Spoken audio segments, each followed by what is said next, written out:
raha iresaka farisy reny rano isika dia ny ray ampahatelo ny Afrika no tsy ahitana rano mihitsy, izany hoe manodidina ny 10 tapitrisa kilometatra toradroa. Mazava ho azy satria ato Afrika no misy ny tany efitra na désert mafana indrindra eto an-tany ao amin'ny faritra Sahel, désert de Sahara izay mirefy hatramin'ny 25 tapitrisa kilometatra toradroa. Marina fa 20 monja amin'ny désert de Sahara ihany no tena ahitana fasika fa ny ambiny dia vatolampy ary tany maina.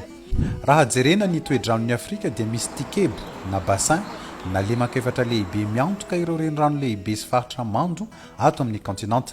Tikebo na bassin du Nil avy amin'ny faritra farihy lehibe no manome rano ny reniranon'ny Nil. Anisan'izany ny lac Victoria izay farihy faharoa lehibe indrindra eto an-tany amin'ny velarana sy halaliny. Ny reniranon'ny Nil dia mirefy 790 km mahery ary vokatry ny fitambaran'ny Nil Blanc sy Nil Bleu. Ny Nil Blanc dia avy amin'ny lac Victoria, ny Nil Bleu kosa dia avy amin'ny lac Tana any Ethiopie. Ny reniranon'ny Nil no renirano faharoa lava indrindra eto an-tany aorian'ny Amazon.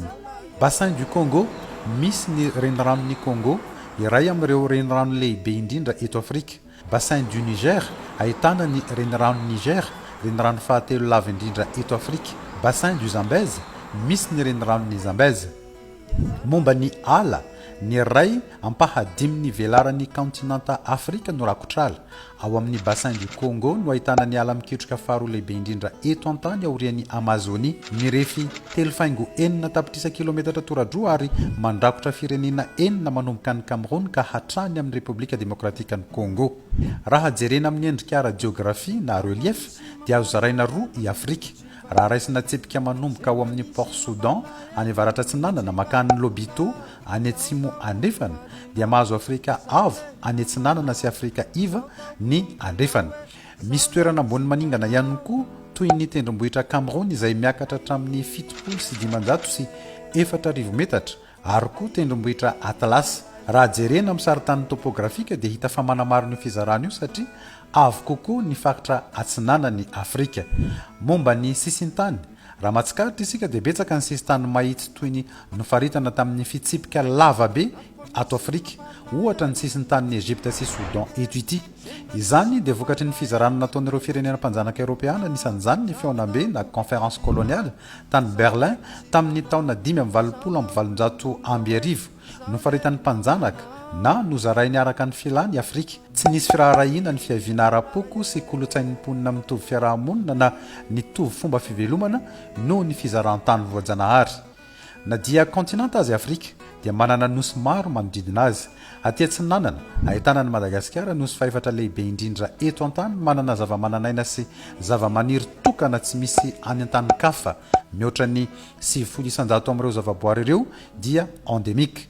Nosy Seychelles, Maurice ary archipel de Comores, toerana fitsangatsanganana fanta-daza amin'ny hatsarany avokoa ato amin'ny ranomasimbe indianina.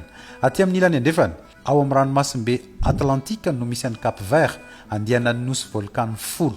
Île Canaries any Espagne ara-politika saingy eto Afrika ara-jiografia. Rehefa miresaka ny Afrika sy ny jiografia ny isika dia tsy azo adinoana ny loharano-karena voajanahary. Be harena ambany tany Afrika, volamena, diamondra, solitany ary koa terre rare. Ny firenena toan'ny Nigeria, Algérie, Angola dia anisan'ny mpamokatra solitany betsaka. I Botswana sy Afrika Atsimo no mpamokatra diamondra betsaka indrindra maneran-tany. Manana tahiry na reserve tsy tambo isaina amin'ny varahiny, uranium, cobalt ihany koa i Afrika. Manana ponina miisa 2.4 miliara i Afrika araka ny fanisana tamin'ny taona 2022. Izany hoe mitazona ny 700 nisan'ny ponina maneran-tany. Isa azo lazaina ny azakazaka loatra satria 5.700 tapitrisa teo fotsiny ny ponina tato Afrika teo amin'ny taona 50 sy 80. Amin'ny taona 120 dia vinavinaina hiakatra hatramin'ny 3 miliara nisan'ny ponina tato Afrika noho izy voasokajy ho isan'ny kontinanta manana tahany fahaterana ambony indrindra. Zaza 4.3 isaky ny vehivavy no taham-pahaterana ato Afrika tamin'ny taona 2022.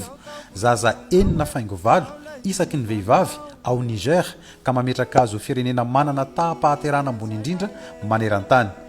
Ireto avy ireo firenena fito manana ponina mihoatra ny 50 tapitrisa ato Afrika hatramin'ny taona 2022. I Kenya manana ponina 3.50 tapitrisa, Afrika Atsimo 7.50 tapitrisa, Tanzanie 3.90 tapitrisa ny ponina ao, 5.70 tapitrisa ny mponina ao amin'ny république démocratique ny congo manana renivohitra ny kinshasa misy ny fanfact tanàna be mpiteny frantsay na francophone be indrindra maneran-tany.